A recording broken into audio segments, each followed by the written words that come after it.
Chapter 40. And it came to pass after these things that the butler of the king of Egypt and his baker had offended their lord the king of Egypt. And Pharaoh was wroth against two of his officers, against the chief of the butlers, and against the chief of the bakers. And he put them in ward in the house of the captain of the guard, into the prison, the place where Joseph was bound. And the captain of the guard charged Joseph with them, and he served them, and they continued a season in ward. And they dreamed a dream, both of them, each man his dream in one night, each man according to the interpretation of his dream, the butler and the baker of the king of Egypt, which were bound in the prison. And Joseph came in unto them in the morning, and looked upon them, and behold, they were sad. And he asked Pharaoh's officers that were with him in the ward of the Lord's house, saying, Wherefore look ye so sad today?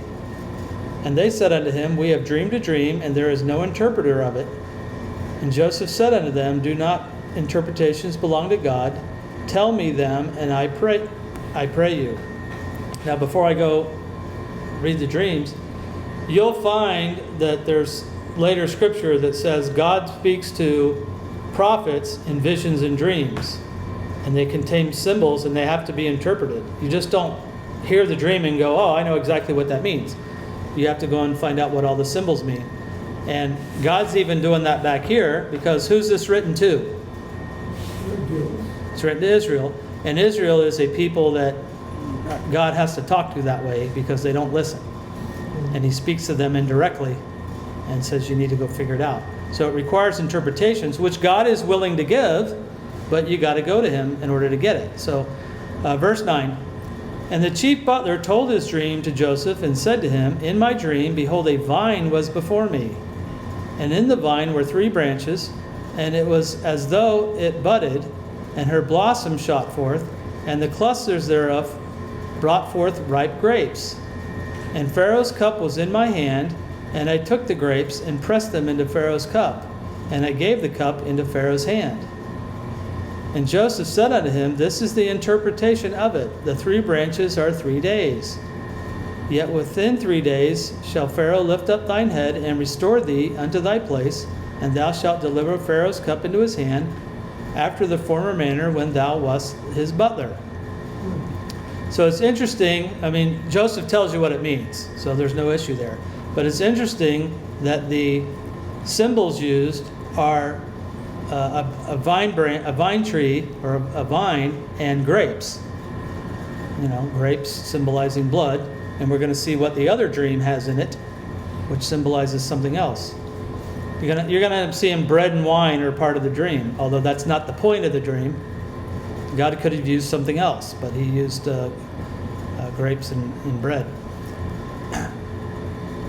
So, verse 14, But think on me when it shall be well with thee, and show kindness, I pray thee, unto me, and make mention of me unto Pharaoh, and bring me out of this house. For indeed I was stolen away out of the land of the Hebrews, and here also have I done nothing that they should put me into the dungeon. When the chief baker saw that the interpretation was good, he said unto Joseph, I also was in my dream, and behold, I had 3 white baskets on my head. And in the uppermost basket was there all manner of baker's meats for Pharaoh, and the birds did eat them out of the basket upon my head. And Joseph answered and said, This is the interpretation thereof. The 3 baskets are 3 days.